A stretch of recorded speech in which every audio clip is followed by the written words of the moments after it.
Hello and welcome to another episode of the Young Tongues podcast. My name is Barbara Fountain and I am the founder and CEO of the Young Tongues, a peer-to-peer support group for young tongue cancer patients across the world. Thank you so much for joining us again for another episode. I come with another fabulous guests. Rachel Corby, lovely to have you on the podcast today. We always start off with the question of, can you introduce yourself beyond your tongue cancer diagnosis, just so we can get to know you a bit? Awesome. So, first of all, thank you so much for having me. I'm so excited to be on here and, do a little advocating, talk about myself, and share my story. So, first and foremost, I am a mom to two amazing kids. I have a 3-year-old and an 18-month-old. So, I don't sleep much. But that's fine. Who needs that, right?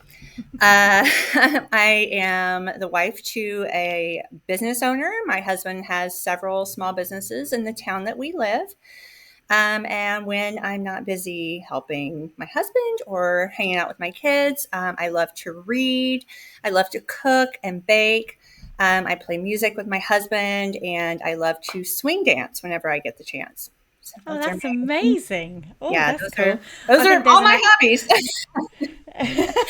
I can see an activity for a Young Tongues meetup. Let's all go swing dancing. Oh That's yes. fabulous.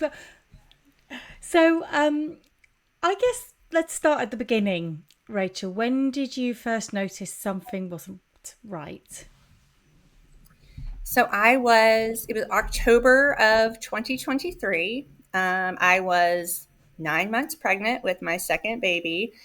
And a week before, I was scheduled to have an induction with him. And a week before, I was just noticing that my mouth was kind of hurting. So I, looked around and I saw this bump under my tongue. And I thought, well, that's weird. And I kind of, did a little bit of Googling as one does. And it's like, oh, it's probably pregnancy related, whatever. So I was like, okay, I'm not going to worry about it. Obviously, I have bigger fish to fry in a week here.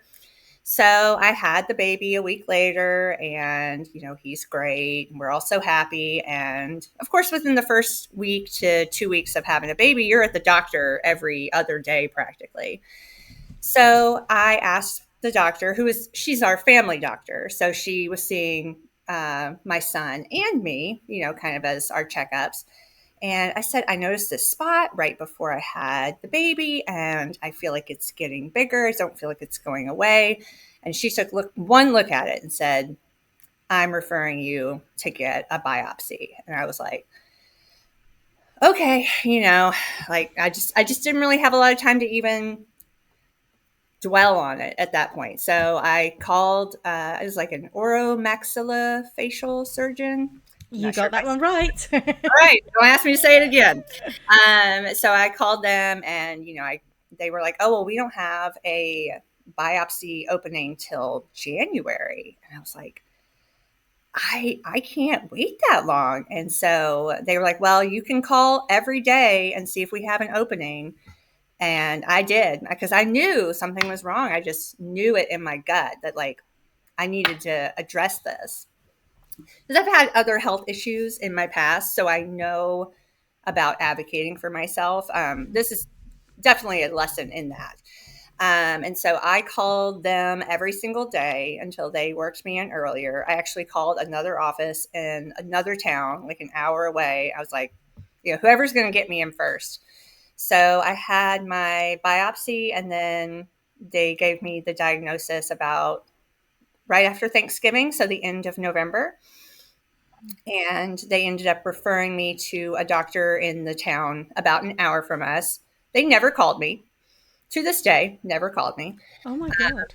And like, they knew that I had the cancer diagnosis, and I gave them one day. I said, I'm going to give them one day to call me. And if they don't call me, then I'm going to figure it out on my own. So luckily, about 3 hours away, a 3 hour drive from us, is KU, which is Kansas, University of Kansas, a great team. It's where a lot of our Young Tongue members live, and it's also where my sister lives. So that all worked out really well. So I called them and said, hey, I got this diagnosis, and they were just amazing. They said, hey, we'll get you in within 2 weeks. I saw the doctor on the 14th of December. It's amazing how these dates stick with you, isn't it? Because, like, Yeah. I saw him on the 14th of December, and he said, I would operate on you today if I could. And I was just blown away by that. And my husband was like, all right, let's do it. I was like, whoa, hold on just a second. But I ended up having my surgery the next week on the 21st. I spent a week in the hospital. So I did miss Christmas, but luckily my daughter she wasn't even 2 at the time. So she was still really little. So she didn't really notice. Of course, the baby is only 2 months old at this point. And so he doesn't really know what's going on either, of course. So I go home after a week. And And then, just to ask, what type yeah, of surgery did you have? How oh, extensive? of And course. So I had a partial glossectomy, and I did the radial forearm free flap. And they also did a lymph node dissection, and they took out 27 lymph nodes. oh, exactly the same as me in that case. Yeah, that's Yeah. funny. You always wonder, like, what's the rationale for what number they pick? Yeah, I never asked, to be honest, but yeah, that's exactly the same. Partial um and forearm free flap with neck dissection. So Yeah, yeah. So and a partial is about up to a quarter, they say usually. yeah, yeah. I think mine was like kind of on the because I've seen it referred to in notes as a partial and a hemiglossectomy, so I think it must be like right on the verge. Yeah. So yeah, so they did all that. I also had, of course, a trach when I woke up, and I got a feeding tube in my belly inserted while I was in the hospital. Ah, Um, so not nasal feeding tube. That's interesting. well, I started with the nasal one, and my surgeon is very much an advocate for getting a feeding tube when you have the surgery, because I have noticed that like the standard of care can be kind of different on like what they let people go home and eat. And like for me, I wasn't even allowed to drink water for 3 weeks. Oh So wow. I did everything via the stomach feeding tube, which I'm so grateful that he pushed for that, because it really did end up being such a lifesaver. Um, yeah, so I had that in, and like I said, I didn't eat anything or drink anything for 3 weeks, and that was tough because, of course, I still have to like make food for the family, and my 2-year-old needs snacks all the time, and so that was hard. And of course, learning how to use a feeding tube, like because they kind of give you, here's a rundown, of how to use it. But luckily, I have some really amazing friends, and one of my good friends is a doctor, and she actually came up to stay with me when we came home from Kansas City. And she like did all this research about how feeding tubes work, and she would help me with my dressing on my forearm flap, because I was so freaked out over that when I first got it. Like, that was Oh yeah. really, really hard. Yeah, it's quite gnarly, isn't it? It's not really, it's not appetizing, shall we say. It's quite, I remember No, they, yeah, I just remember they sort of removed the bandage at one point when I was in hospital, and I was just like, oh my God, I did not want to see that. That's awful. So I yeah, just kept yeah, for having it me, covered. yeah, and I'm like pretty good with, medical stuff and blood and all that stuff, and I almost passed out when they took the bandage off for the first time, and my husband is not good with that kind of stuff. And I was like, honey, you don't even need to, you just need to turn around and look the other way for it. Yeah. But yeah, that was tough. So she came up and helped me, dress it. And she actually taught my mother-in-law how to change the dressings. And she would actually read books to me while I would do my tube feedings. So it was like we get to spend time together, because the feedings would take so long, and I'd just be sitting there, holding things with one hand, because I figured out how to do it a little bit by myself, but I couldn't do the feeding tube bags. That just didn't work for me. So she would read books to me while I would do my feedings, and it Oh, was that's just, really sweet. What a good friend. I know. So that was really, kind of a nice memory tied to it, to have that friend come and spend time with us and help us out. Of course, she helped with the kids too, which was really, really helpful. Yeah, talking about the kids, I know you said your eldest was only 2, so didn't quite understand what was happening, but also you had a newborn baby. And I guess my question would be, how did you feel about getting diagnosed with cancer with 2 kids? What were your concerns? What were you, beyond obviously mortality, but what are other things that you were worried about? Well, I do remember when I had my consultation for my surgery, I was really worried that I wouldn't be able to talk because I had no idea how extensive it was. And I had read all these things about, people having, because I wasn't sure if it was like in my throat, how extensive was it. I'd read all these stories about people having, like their vocal cords removed and things like that. And I remember asking the doctor, I'd asked him all these questions. I said, okay, now my last question is, when will I be able to talk, or will I be able to talk again? And he said, oh, you'll be able to talk before you leave the hospital. And I just burst out into tears. That was what made me cry, is I was so happy that I'd be able to tell my kids that I love them. That was like the hardest thing for me, was thinking about how I wouldn't be able to talk to them or read them stories. Because my little girl loves books. And of course, like I said, I love to read. And so that was like one of the hardest things for me, is like thinking about not being able to communicate with them. Um, and I was so happy to hear that, I would be able to talk to them. But it was, I mean, I had to learn how to talk again. And, even my little girl, sometimes she still occasionally will have a little bit of trouble understanding me. Um, or I'll have to correct her the way, because I'll say something and it'll sound a little bit different. I'm like, oh, that's not quite how you say that. And so I kind of have to like correct her. Yeah, Uh, we have that a lot from young mums whose children were learning how to speak, yeah, were emulating the speech impediment, so to speak, and then it was like, oh exactly. no, actually, Yeah. And I'm yeah, like, okay, let me clear my throat here and try again. But, and yeah, just like explaining everything to them. Cause of course now she's 3. So she has just so many questions about everything that I'm doing. And at first, my arm was very fragile and tender, so I couldn't pick them up. I couldn't hold her.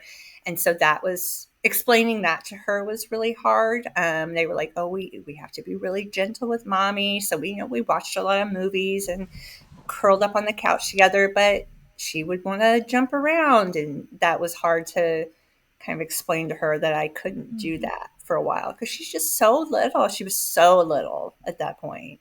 yeah, And like now she'll ask me, like she'll touch my arm and she'll say, Mama, what's this from? And I'll say, oh, it was from when I was sick, and it's just a boo-boo that's healed. And she'll say, oh, does it hurt? And she's just so sweet. I'll say, oh no, it doesn't hurt. And she'll touch it and she'll just like pat it. And, that's just part of who I am to her, but and then, of course, the little man, like, I couldn't pick him up for weeks because, I couldn't pick up anything. I remember when I got out of the hospital, I couldn't hold my phone in that hand because it was so weak. And not being able to pick up your 2-month-old is devastating. And it's I would, right during that bonding time as well, isn't it? Where that body yeah, touch is really important. yeah. So I would I would lay on the couch and somebody would like bring him to me, and I could prop him up on my legs and help give him a bottle, and then I could kind of like maneuver how to like flip him over and like help burp him, and I'd let him sleep on me and stuff. But I felt like I really missed out on a lot with him, which I still struggle with. I still have a hard time when I think back on that, because for a long time, my mother-in-law, who was wonderful, she was kind of like his main caregiver a lot of times. And so she would take him over to her house and he would sleep at night with her sometimes, because I just needed to rest. He was waking up 5 times a night. And so between having the 2-year-old and, my husband's businesses were ramping up. So we were just so busy. And she would take him. And so she became like his source of comfort, which I was so grateful that he had that. But it Yeah, was, but it's devastating as a mum. I mean, I can yeah, only imagine. And let's be honest, I think it's very well. I'm not a mum myself, but it's very well known that mums suffer from guilt no matter what you do, anyhow. So right. yeah, gosh. Yeah, a lot of guilt. And I really try to be gentle when I think back on that with myself about like, you were just trying to survive. You're just trying to get through it. And when I did radiation, I ended up doing 6 weeks of radiation back in Kansas City. So we took the kids up, and my mother-in-law and I rented a house, and we stayed up there for the entire 6 weeks. And basically, I would have the baby with me, and then she would have the little one. And by that point, I could pick him up and do okay with him. But man, I took a nap. Like, I had to take a nap every day. I was so tired.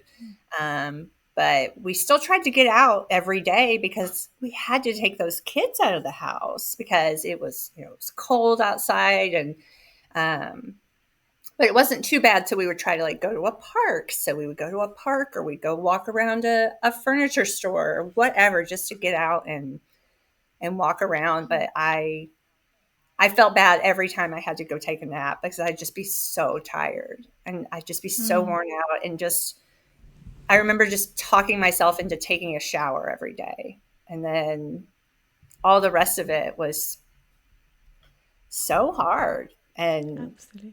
But yeah, like you said, all that mom guilt, I ended up not being able to breastfeed as long as I wanted to. Um, and I tried while I was doing radiation, and I talked to my doctors about it. And at one point, they were like, "Your body's just going through too much," because I had lost all this weight, and breastfeeding is so hard on your body because it takes so much energy, and so you have to eat a lot Well, I while was you're going to say, nutritionally, you're already on a down from after the surgery. You won't right. have fully recovered, and radiation, it just hammers you as well. So yeah, wow. The fact that you even attempted is, I think just shows how much love you had for your kid and wanting to do that. But yeah, oh my goodness, you're a Yeah, trooper. So it and was a lot. also, yeah, and also what strikes me, obviously, I live in a city, so all my medical appointments are relatively close to me. And we forget that there are a lot of people who have to travel a long way for their treatment. Yeah. So for you to actually rent a place for 6 months, upping the kids and the mother-in-law. I mean, God, the two of you must get on really well because, Oh, wow. she's an angel. She really Yeah. is. She is the best mother-in-law that anybody could ask for. And I mean, it was just, yeah, we moved up there, and luckily my sister lives up there too. So, if my mother-in-law couldn't take me to appointments, sometimes my sister could, and, she'd come over and help with the kids some. But I mean, it's no wonder that the kids love her so much because, they've spent all that time with her, and, she's gotten to really bond with them, which is wonderful. And Yeah, I was going to yeah, say that's it also was, in itself a gift, Not it many kids is. get to have that type of time. And Yeah. I was also thinking when you're talking about your kids, I think you've had your rehab program already sorted because they were getting you out of the house. They Yeah. got on you to read stories to them, so Yeah. so there was no I always there tell was no people, just slouching. get some Dr. Seuss books, because those are the bane of my existence, and my kid loves them. And there's one of them, I can't even read it. I get halfway through it, I'm like, I'm sorry, we gotta stop reading this book. It's too much. But yeah, I do feel that's one thing that helped me get my speech back so quick is, reading to the kids all the time. I mean, I read to my 3-year-old. I think I read to her probably for at least 30, 45 minutes every night. And, the little one, he's always bringing me books. That's one of his first words, book, book. It's pretty cute. So yeah, it's it's good therapy. And I always tell people, like, when they're going through radiation, like, if you can, get out of the house, because I really do feel like that helped me so much, not only physically, because I'm getting out and I'm moving my body and getting some fresh air, but mentally, I feel Mhm. like it helped me focus on something else. Of course, as I'm taking care of them, but getting to see them have fun and do things that maybe we couldn't do at home. Like they have a big zoo in Kansas City, and we don't really have that here where I live. So getting to do things that like just make you not think about being sick and not feeling bad really, really help. And so I always try to tell people, like, find something you can do and just go for a walk. I mean, some days you're like, I can't do it.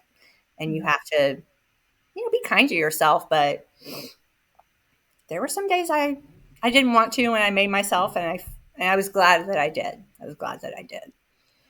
Well, speaking about radiation, how was that experience for you? Because it is quite a personal experience. Everyone has different types of challenges, different levels of side effects, different type of side effects. So, how was that experience for you? At first, it was very anxiety inducing. I had a full panic attack the first time that they laid me down just to make my mask.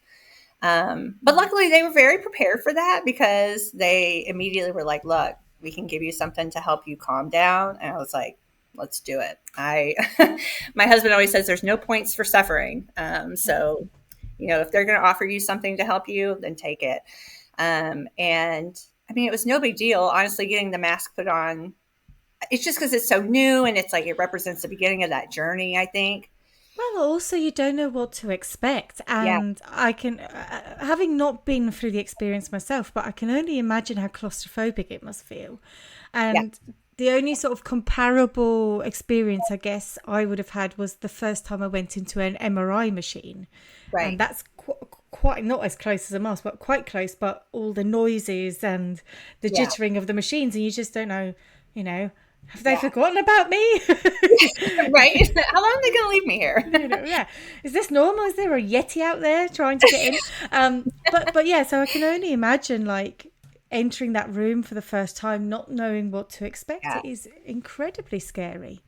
Yeah, and of course they tell you, "Oh, you're not going to feel anything." And so you have all these thoughts like, are they really doing anything? Like, I know, which sounds crazy until like 2 weeks in, then you're like, "Oh yeah, something's happening here." So I felt that was mentally, it was hard for me the first couple weeks, and then as I started getting into it more and more, I mean, the dry mouth and my tongue was just covered in sores, and my mouth was, I couldn't swallow. I was so happy to have the feeding tube, because for a few weeks I did totally rely on that, as much as I didn't want to have to. I mean, it was the only way I could get I mean, any that is calories. that is one benefit with having the feeding tube fitted. It's Hmm. there if you need it because you can still continue and testing food. It's Yeah, like one doesn't negate the other, so to speak. exactly. So that was really hard. I was on a lot of different medications, and I was really happy to meet with my team every week. So I would meet with my radiation oncologist every week to kind of mitigate the side effects, which I thought was a really good way to do that. So she would be like, "Okay, it's week 2. Here's what people kind of start to experience. How are you feeling? What are you experiencing?" And I felt that we did a really good job addressing things as they came up. Um, and my friend who was a doctor, she was like, "Well, what's going to happen next? Should you go ahead and get prepared for that?" I'm like, "Yeah, probably." So, it was nice to have that perspective. But yeah, I mean, just my mouth just hurt all the time. And I mean, it even hurt to talk. And of course, my neck was, so they did radiation. They did a heavy dose on this side, which is where my tumor was.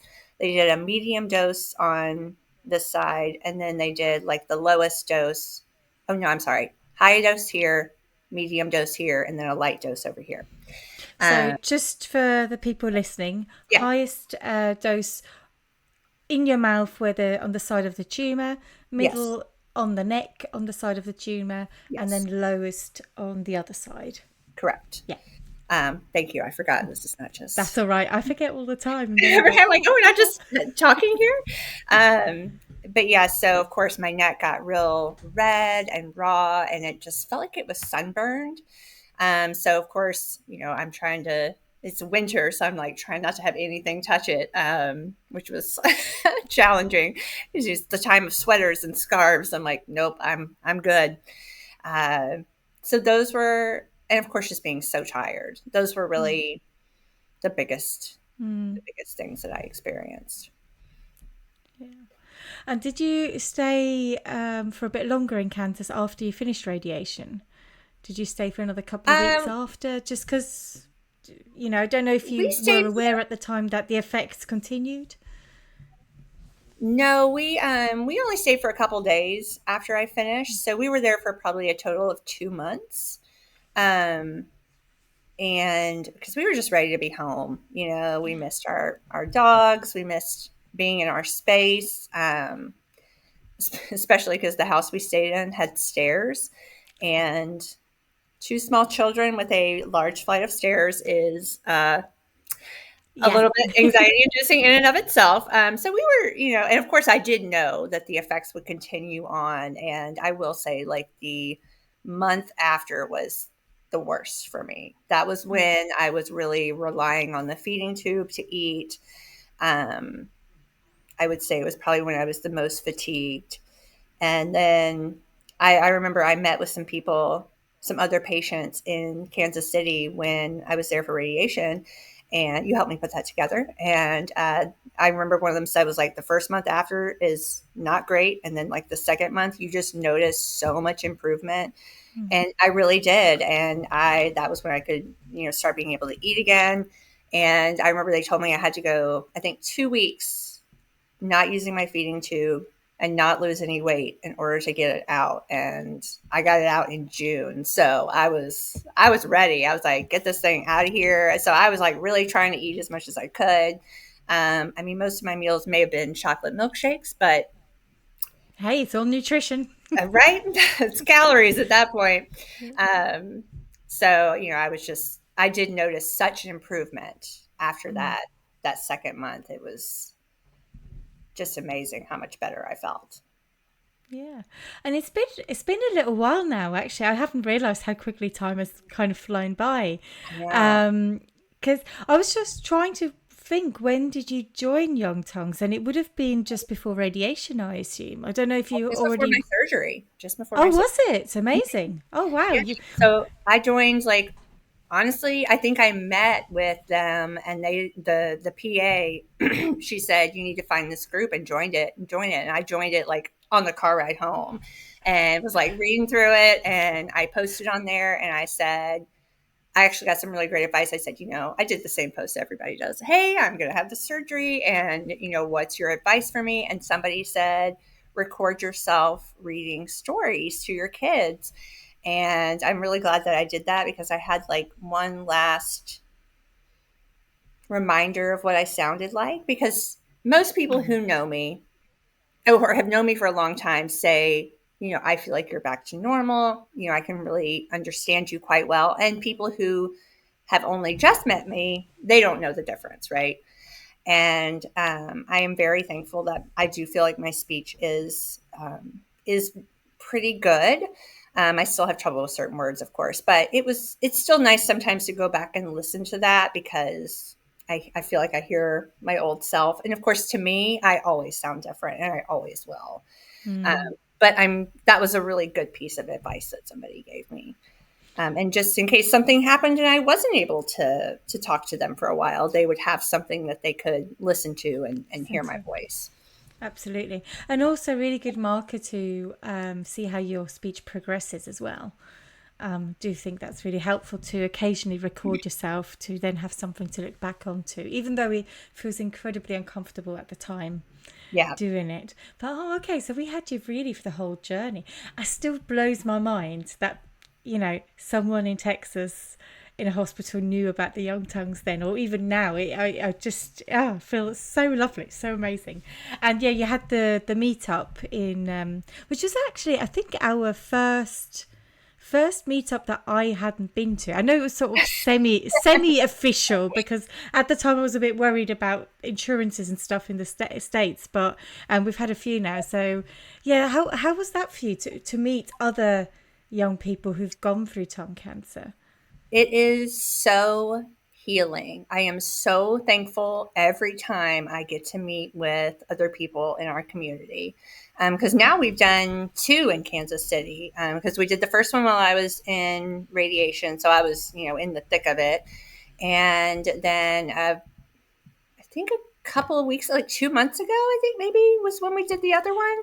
Yeah, not that long ago, but Yeah, not that long ago. So we had another meeting, and I mean, they're just everybody's so kind and understanding, and it's just so good to be around people who really, really understand your issues. Because like sometimes I'll tell people, I'm like, the hard part about this is it affects everything I do every day. I'm always thinking about how I'm going to eat. I'm always thinking about my speech. I wake up at 2 a.m. and my mouth is so dry that, my lips are stuck together or something. It just feels like you never escape it. And you don't want to sit there and talk about it all the time because you don't want people to think you're complaining or that that's your whole identity. But when you're around other people who have been through those experiences, then you can really just let loose about it, which it just is so therapeutic to be able to spend time with people who have been through similar experiences to you. absolutely. I feel the same way, but I think the other thing I really like is that our humour comes out a bit more in in-person meetings, and we can laugh about like really dark stuff, but we can have a proper good laugh, which Oh yeah. virtually it doesn't quite work because you don't quite know if everyone's on your level, but in person you can really go for it, and you really bond with the people around you as well. Yeah, we were at one point comparing some of our scars, and I know our server was just like, okay, what's going on here? And we also had a good laugh because we ordered like an appetizer to share, and it seemed like something that was going to be very innocuous. It was like a cheese flatbread, and we were all like, "Oh, that sounds good." And it was so peppery that none of us could eat it, and like No. we had no idea. And like one of us, like somebody took a bite, and she was like, "Oh, I don't think I'm gonna be able to eat this." And like I ate like a whole one. And I was like, "Oh, it's hitting me now." So like seeing the different experiences, but it was just, because nobody else would have really gotten that. Because my husband teases me. He's like, I know this yellow mustard is really spicy to you, and to me it is. So it's funny to be around people who definitely get that too. Because like when I picked our meetup spot, I was like, okay, now what are some foods that are soft and mild, and I thought it was really bold that somebody ordered a salad. I was like, you go, girl. I don't eat salads in public, but not anymore. I didn't for a long time. I'm back on them, but it's really not appetizing to watch me eat a salad. It's just I ate one at home the other day, and I somehow ended up on my nose, and I'm like, how? Like it's just on my face. So this is not right. But hey ho. Yeah, no, that's really, I take so much comfort out of this because I've organised a few meetups now in the UK, and every time I get it wrong with the venue, like every time I checked out the food and I have got it covered, and then there's something and I'm like, oh, for goodness sake, Right. they either put some seasoning over it and you're like, no, we want plain food. Right. Any You should tone seasoning. it down even more.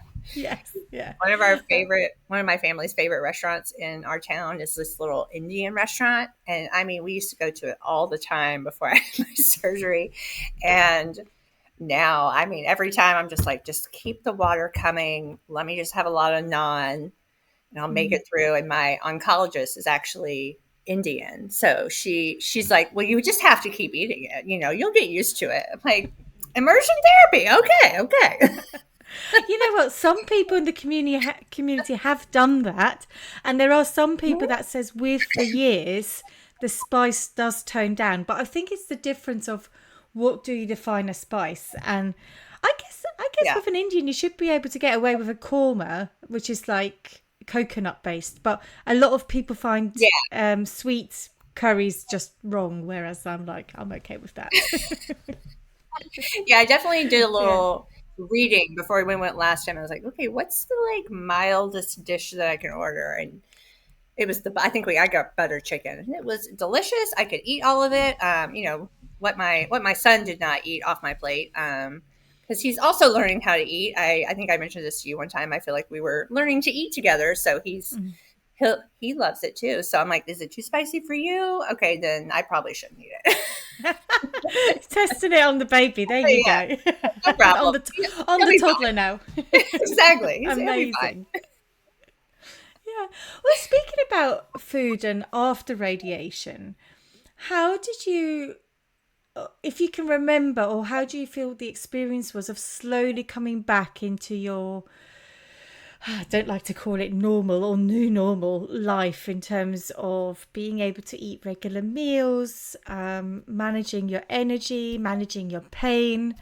What are there certain things that you now do religiously because you know they are good for you? Do you have any rituals, any tips that you want to share with people listening in? So when it comes to like with my routine for like at night, so I have kind of a ritual there. This is a pro tip. You're going to like this one. So I brush my teeth and, I use my water pick or floss, whichever I feel is more necessary at the time. I love my water pick. And then I'm not as good at regular flossing as I should be. I will just admit it. I'm sorry Oh, we to my we dentist. all are. We're all like, It's the worst. So then I get my fluoride trays out, and I don't know, since you didn't do radiation, you probably haven't had this experience, but for some reason, the medicine, the gel that you squirt into the fluoride trays, it just like globs out into the trays, and it's so annoying. What I have discovered is you take like a syringe from just like a regular syringe. I stole one from my kid's medicine cabinet, and I fill it with the fluoride gel, and I use the syringe to neatly distribute the gel. So I love that pro tip. You've heard it pro here. tip. Okay, it only took me a year to figure it out. While I was brainstorming with my dentist one day, we came up with that. She was like, "That's really smart. Like, let me know how that goes." So I'm excited to report back. So I do that, and I pop my trays in, and then I do like some self care. I might do a face mask or paint my nails or do other skincare or whatever. And that's kind of like my time to wind down. Or sometimes I go climb in bed and read also, but that's dangerous because sometimes you don't want to get up. So I like to spend a little time doing, because I don't feel like normally I would spend that time, do it like I would wash my face and take my makeup off. But, now I kind of have like a little bit more dedicated time to doing that. So that's kind of fun for me. It's something that like I splurge on a little bit. Like I like to try new products and things like that. Of course, that took a while to get into because I couldn't do the fluoride trays for more than like a minute at first because they were so intense. And first it was like 1 minute, 2 minutes, 5 minutes. And now I try to do them for about 10 minutes every night. So it really gives me a lot of time to do my routine. But getting into, excuse me, I get a little sip of water here. But introducing food and stuff back, that was hard because I wanted to push myself farther than I think I should have sometimes. Because you just get so tired of soft foods. You just want to chew something, Yeah. And I mean, I love a chocolate milkshake as much as the next girl, but even after a while, I was like, if I see another one of these, I'm going to throw it against the wall.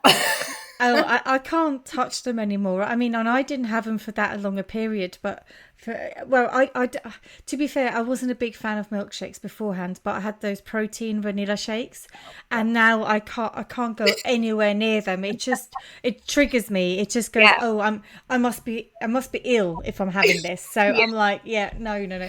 My PT sort of encouraged me to try and have more protein, and I said I will gladly eat more chicken, but Yeah. I'm not having any type of powders or any of that stuff because I just can't stomach it. No, when I was younger, when I was like a teenager, I was diagnosed with Crohn's. And at one point they wanted me to do like, the protein drinks and the insures. And I'm so traumatized from those still, like that was 20 years ago. And I know they were like trying to tell me to drink those during, radiation. I was like, I can't do it. I will eat ice cream, but I'm so sorry. I can't do the insures or the boost. I'm like you. I have like PTSD with them. Like Yeah. I can't do it. I found a vanilla ice cream, and actually I still like it, so I'm so glad because I remember when I was eating that in hospital, I said to my husband, "I better not go off ice cream," but I Right? don't think you can go off ice cream, so Yeah. that's a good thing. You just have And to try another the flavor. other, That's all. well, yeah, and the other big savior for me was chicken soup. Yeah. That's a Yeah, good one. because there's so much protein in chicken soup, and also if you get a creamy one, or you can add cream, you can Yeah. add some fat in it as well. So that really helps. But I have to admit, I don't. I won't. Yeah, I don't really eat chicken soup anymore. That might be a hint. How? Right. I Yeah. did a lot of mashed potatoes, and because you can put butter, you can add cheese. Lots of salt and pepper. And then another thing I did was cream of wheat. So it's kind of like oatmeal, but it's a good one to add butter, milk, sugar. So it's a good way to get like, extra calories. And Okay. I went through a lot of cream of wheat, and to the point where I kind of feel like you, like if I drink it, like, am I sick? What's going on here? But Yeah. yeah. And of course, then my daughter started liking it. So every morning I'm making a bowl for me, a bowl for her. And so, I mean, at least it was an easy breakfast, right? That's Yeah, no, absolutely. And that's the thing. Like I was so excited when I learned that I'm allowed to add calories to my meal. Yeah. And I'm definitely much better at that than trying to take calories off my meal, Yeah. which the thing is I'm struggling with now. But there you go. There's no win with nutrition and weight, so it's never right one way or the other. But you're how many years out are you now? You're two, No, three? just I'm a year out from the end of radiation. Oh my So, yeah. God. Yeah. So I Yes. had radiation. I finished in March of 2024. So, Yes, of course. That would make more sense. Yeah, I sometimes forget that it's 2025. yeah, I know. When somebody asks my kids' birthdays, I'm like, what year were they born? Because, Yeah. along with like after you have kids, of course, your brain's just a little bit fried because you're just recovering from that. But like after radiation, I just felt like my brain has been so foggy. Sometimes I'm just like trying to think of a word, and I just really struggle with it. Which luckily I've heard is common. Honestly, I was very concerned that I don't know, maybe they aimed too high and just fried my brain or something at first, but No, they didn't. But no, the fog is fairly normal, and even if you haven't had radiation or chemo, it can happen. Well, I am having it after surgery with DME, um, but also I think it's a whole stressful experience, and being a year out, only a year out, yeah, it means that your body is actually still healing. It's still recovering, which is right. crazy. Which Yeah. is incredible to me. And I have been trying to like, document like especially like photo evidence of like my scars and things like that. And I was showing one of my friends the other day, we were having a FaceTime call and I showed her one of my scars. She was like, oh my God, like I can't even see it. And like when I send people pictures, like that's not something that they comment on. They're not like, oh, your scar's looking better. They just like don't even notice it. And I mean, it's just so nice to feel that I'm still making progress because, like, I haven't recorded myself reading a book per se. Actually, that's a lie. I have. I record stories for my little girl to listen to. She has like this little player that she can Oh. listen to stories that I read to her. But like when I take videos of the kids and I can hear myself, I hear a difference still in my speech like every couple weeks I'm like, oh, that sounds different. Like how I say, my son's name sounds a little bit different than it did, especially like a year ago or 6 months ago or And that's wild. How has this whole experience, a year out now, how has it changed your perspective in terms of how you live your life now? Has there been any big changes? I mean, obviously, there's a kid has been added to the equation. That always changes Yeah. things, but Well, and honestly, it really helps with if I'm frustrated, with parenting. It makes me very thankful that I get to be here for all of it. Of course, my biggest, hope for the future is that I am around for everything, because I just want to see them do everything. Like every day, they're doing something that's new and just like incredible. Like, putting dishes away in the cabinets. Like that's just, not amazing in and of itself, but for a little kid to do it, it's fun to watch. And so I try to think about that, like especially like picking up the kids. Like I never want to forget that I couldn't pick them up for so long, that I couldn't play around with them. Of course, I still have some negative emotions and anger that I deal with towards this experience, which I think is completely natural. And, we actually were having that meeting last week, and somebody said, that's really, I've been thinking about it a lot. She said, I can sit with two emotions now. And that's how I feel. She said, I can sit with the anger and I can still have room to be thankful to be around my kids and to be grateful for the fact that I am still here and I'm still getting to do so many things. And I'm always grateful to like talk to other people because I realize that I am doing really well and I am able to eat a lot. I'm able to speak really well. And that just really pushes me to continue on my journey and to help other people when I can. Um, and I've always been a strong like voice about advocating for yourself, but especially in like a medical situation. And I mean, after all of this, I really tell people like it's funny because my best friend, she has been so on top of her health since all this happened to me because she was so scared for me, and she has kids too, and she was like, I just, she came and visited me when I had radiation and helped me out, and she was like, I just, you were so strong to go through it, and I want to make sure that I do everything to take care of myself and be there for you and be there for my kids. And it changes so much about how you think about the future. And like, sometimes you just can't think too far ahead. Sometimes you just have to like get through this day, this week, sometimes I feel like I live from scan to scan. Does that make sense? Like, a year out, it makes total sense. yeah, yeah. Yes, definitely. And even beyond that, but I can very much remember that for me it was about a period of 3 years Mm-hmm. that I was very much living from one appointment to the next checkup. We don't do scans in the UK, so it's just a visual checkup, Yeah. which is not scary at all. Yeah. But yeah.